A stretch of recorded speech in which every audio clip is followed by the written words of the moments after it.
เจริญพรเนาะสวัสดีสบายดีพ่อแม่พี่ทุกท่านทุกคนอายเอื่อยเพื่อนสหธมิกเนาะที่กำลังติดตามรับชมตอนนี้หลวงพี่มาอยู่ที่เวียงจันทน์เนาะก็คือหลวงพี่มานอนได้คืนหนึ่งเนาะมาถึงเมื่อวานเนี่ยนั่งรถไฟจากหลวงพ่อบางมาถึงที่เวียงจันทน์นี่ก็ใช้เวลา3 ชั่วโมงเนาะมาถึงนั่งรถไฟประมาณ4 โมงแรกเนาะ4 โมงเย็น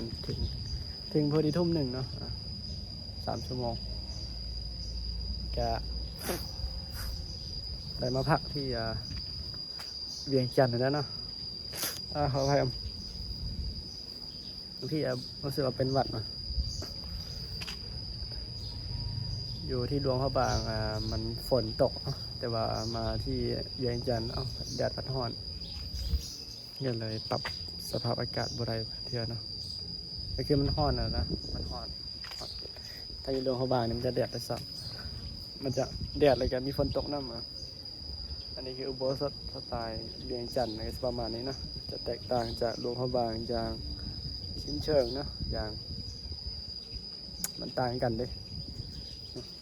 โบสถ์อุโบสถอันนี้เป็นเวลา4 โมงเช้าเนาะ4 โมงเกือบ5 โมงจากนั้นก็จะได้สั่นข้าวเนาะสั่นเพชรนี่เนาะหลังอุโบสถเป็นประมาณนี้ด้านข้างอุโบสถเป็นด้านหลังเนาะนี่คือด้านข้างอุโบสถบริเวณของวัดเนาะของวัดเพิ่นก็จะเป็นประมาณนี้อย่างพอจังแม่ แต่ก็ใครเนี่ยนะพอมีต้นไม้หลายอยู่เห็นให้มีลมเนาะอากาศก็ทิ้งสิฮ้อนก็มีต้นไม้อยู่เนาะได้เป็นด้านหน้าของอุโบสถเนาะก็สิมีประมาณนี้ด้านหน้าอุโบสถเพราะว่าหลวงพี่เคยมาพักอันนี้เป็นครั้งที่2แล้วเนาะเป็นครั้งที่2ครั้งที่3แล้วมาพัก3 เที่ยแล้วมากะคันบ่มีหมู่จะมาบ่ได้เนาะนิสัยคือกันคันบ่มีคนรู้จักก็ไปบ่ได้นะพออย่างนั้นใครเนี่ยหมู่ไปเรียนอยู่ไทยนำกันเนาะก็เลยรู้จักเพิ่นอันนี้ก็เป็นตอนนี้หลวงพี่อยู่ด้านข้างนะด้านข้างของอุโบสถนะอันนี้เป็นด้านหน้าของอุโบสถกับความแตกต่างกันในหลีเนาะถ้าเปรียบเทียบกับหลวงพ่อบางนี่สไตล์อุโบสถเห็นบ่สังเกตหลวงพ่อบางอาจจะมีความเป็นเอกลักษณ์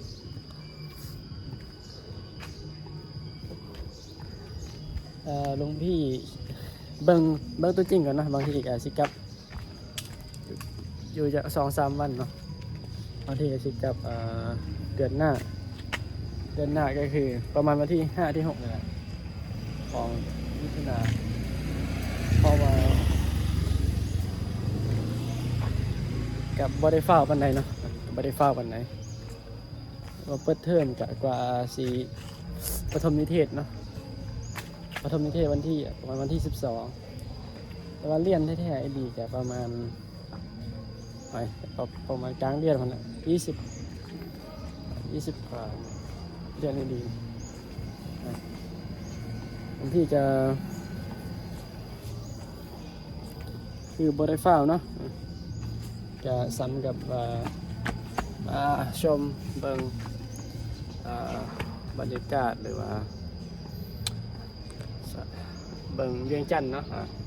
สถานการณ์เป็นประสบการณ์เนาะมาอยู่มาพักเคยอยู่เคยเศร้ากับหมู่กับเพื่อนรู้สึกว่าเป็นหวัด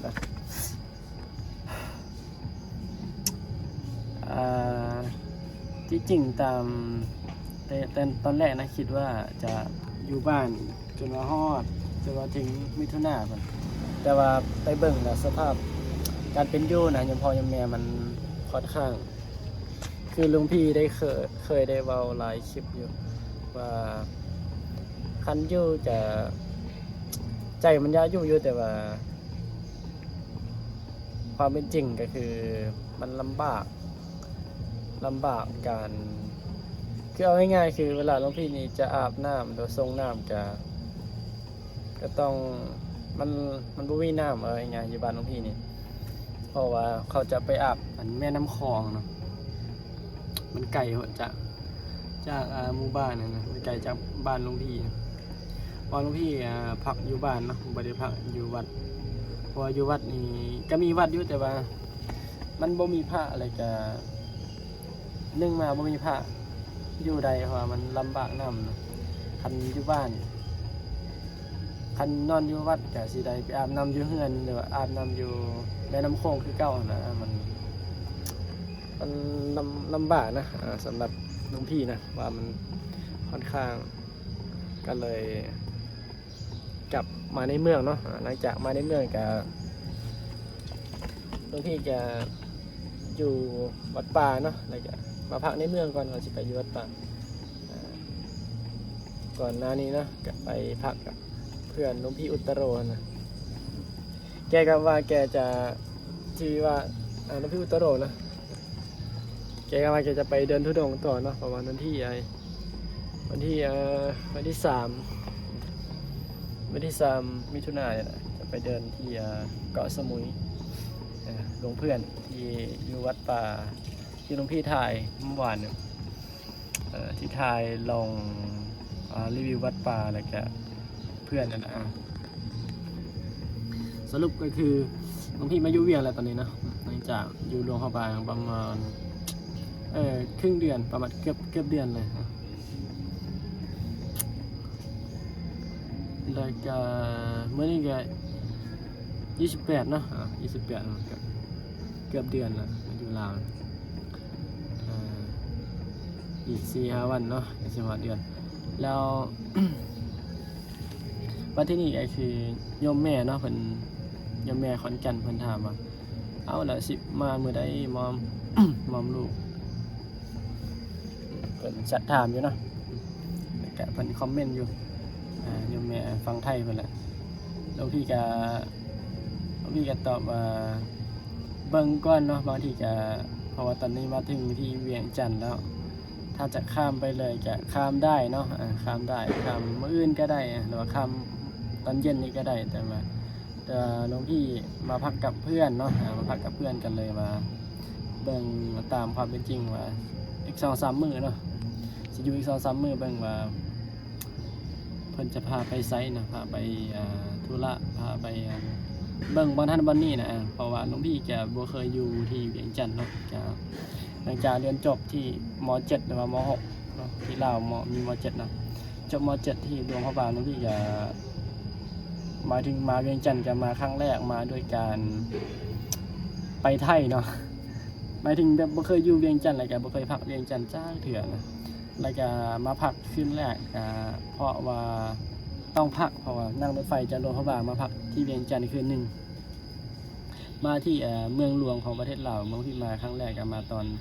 ที่จะไปเรียนที่ขอนแก่นจะเรียนที่ไทยนะก็เลย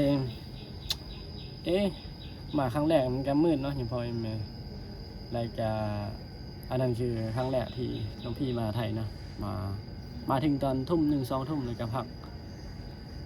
กคืนนึงเลยก็ตอนเช้าเนาะประมาณ 3-4 ปีที่แล้วเนาะวัน3 ปีที่แล้วหลวงพี่3 ปีที่แล้วที่หลวงพี่มาเวียงจันทน์ครั้งแรกหรือว่านครหลวงของประเทศลาวครั้งแรกมาครั้งแรกอะไรแกมาตอนมืดอีกบ่เห็นเมืองเลยมีแต่มืดเห็นแต่รถแล้วก็มาพักที่วัดในเวียงจันทน์นี่แหละในตัวเมืองเลยเพราะว่ามีรุ่นพี่รุ่นอ้ายนะที่เคยเรียนด้วยกันที่เคยเรียนอยู่วัดเดียวกันนะเรียนอยู่หลวงพ่อบางด้วยกันแกอยู่วัดนั่นวัดที่หลวงพ่อบางด้วยกันแล้วก็หลวงพี่ก็มาอยู่เป็นรุ่นน้องเนาะแกก็เขาเรียกไงแกก็พาไปเนาะพาขึ้นรถไฟเลยก็พามาพักที่วัดแกเพราะว่าแกเรียนที่นครหลวงใช่ไหมแต่ว่าหลวงพี่นี่จบม.7 แล้วก็จะไปเรียนที่มจร.ขอนแก่นกันเลยก็เล่าเรื่องนะเล่าเรื่องอดีตไปนำการสิมาฮอดปัจจุบันนี่ว่ามันเป็นยังเนาะหลวงพี่แม่นไผเดี๋ยวมาจากไสก็มาจากหลวงพ่อบางเนาะเป็นคนหลวงพ่อบาง เลยจะตามที่น้องพี่ว่าแล้วนะเพราะว่าหลังจากเรียนจบมัธยมปลายเนาะหรือว่ามปลายที่มศ2ที่หลวงพ่อบางแล้วก็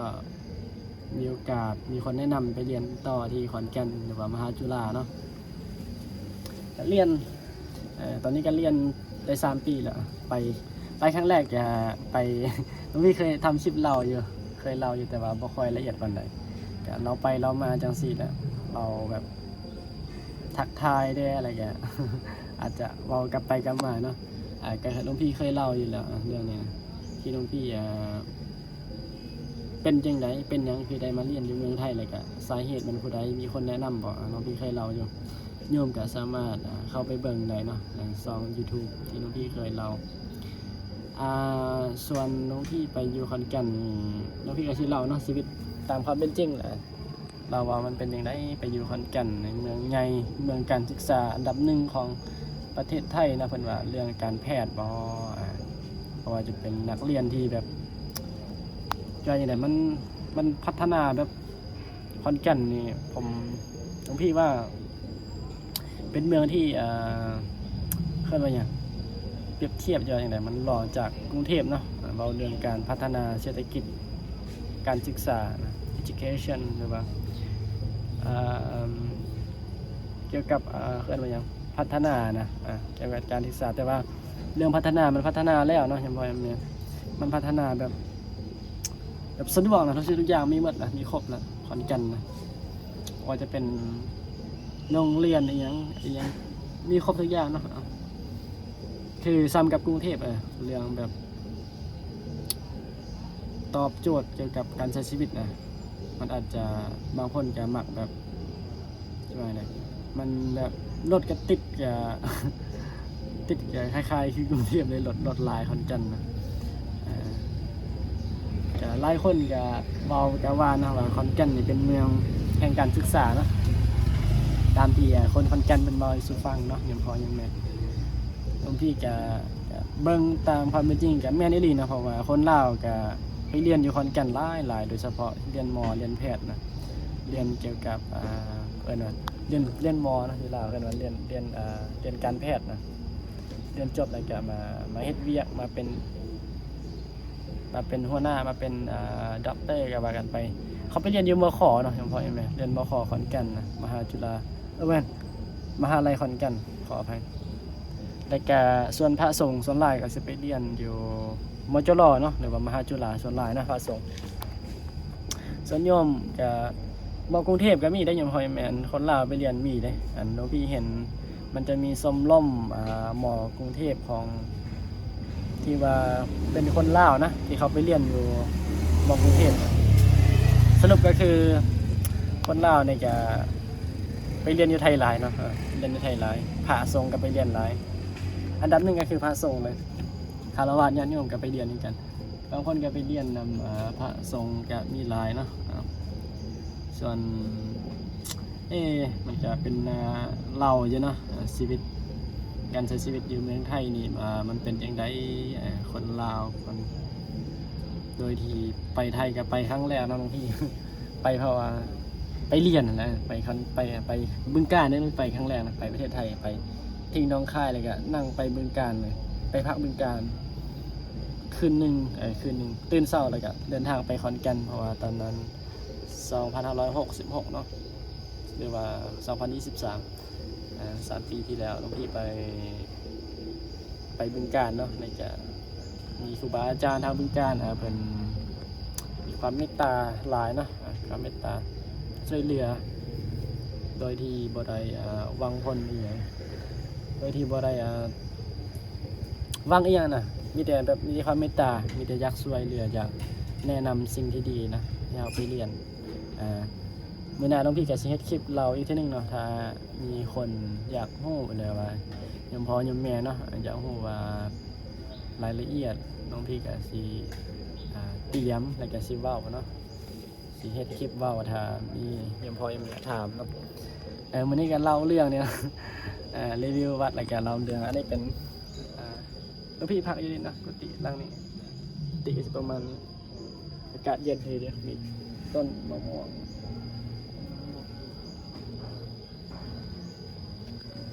แต่มันแดดเนาะแดดแต่ก็มีลมอยู่สรุปก็คือลุงสิแจ้งให้เลยก็สิบอกให้โยมแม่เพิ่นฮู้จักเนาะโยมพ่อโยมแม่ที่ติดตามฟังประมาณต้นเดือนเนาะสาสุดนะประมาณต้นเดือนหน้าต้นเดือนมิถุนายนน้องพี่ก็สิเดินทางกลับไปขอนแก่นก็สิได้ไปเรียนเนาะหลังจากไปถึงขอนแก่นก็สิได้อัดคลิปสิเว้าสู่ฟังอยู่เนาะว่าเป็นจังได๋นั่นซั่นจังซี่นะมาลาว1 เดือนเนาะแต่ว่าปีนี้น้องพี่มาดนที่สุดเลยก็คือมาอะไรจะมากะคุ้มอยู่เนาะมาพักมารู้จักได้ประสบการณ์ประสบภัยหลายอย่างอยู่จากการที่กลับมาบ้านครั้งนี้นะก็ได้มีหลายเรื่องเนาะให้คิดเลยก็มีหลายเรื่องให้เห็นไม่หลายอย่างหลายสิ่งให้รู้ว่าทางบ้านเราทางบ้านของพี่เนี่ยมันเป็นยังไงสถานะหรือว่าพ่อแม่ไอ้น้องมันเป็นตาเว้าอยู่เด้แต่ว่าน้องพี่ก็สิขอบ่เว้าหลายเนาะเรื่องเกี่ยวกับครอบครัวนะเพราะว่าก็เคยทายให้โยมพ่อโยมแม่ได้เห็นอยู่ว่าก็สิพอจินตนาการว่ามันการใช้ชีวิตการเป็นอยู่ว่ามันลำบากหรือว่ามันสบายหรือว่ามันง่ายมันยากส่ำใดเนาะก็พิจารณาเบิ่งกันว่าสภาพการเป็นอยู่ของพ่อแม่น้องพี่เนี่ยจะเป็นคนบ้านนอกเนาะจะใส่ชีวิตคือคนบ้านนอกนั่นแหละยังพอยังไม่ส่วนน้องพี่ก็สิได้ปิดคลิปนะเพราะว่าจากนั้นก็สิฮอด5 ทุ่มเป็น5 ทุ่มเพราะว่า5 โมงเนาะในว่า11 โมงจะได้สันเพลไปหาสันเพลน้องพี่ก็สิขอปิดคลิปเนาะเจอกัน EP หรือว่าคลิปต่อไปขอขอบคุณขอบใจที่รับชมและก็ขอขอบคุณทุกท่านทุกคนที่กำลังติดตามหรือว่าติดตามแล้วเนาะที่ตั้งใจรับชมซัพพอร์ตตั้งใจรับชมตั้งแต่ต้นจนจบนะก็ขออวยพรให้มีแต่ความสุขความเจริญเนาะที่ดีมีแห้งทุกภาพทุกองทุกท่านทุกคนเนาะเจอกัน EP ต่อไปคลิปต่อไปเอาเข้าเจริญพร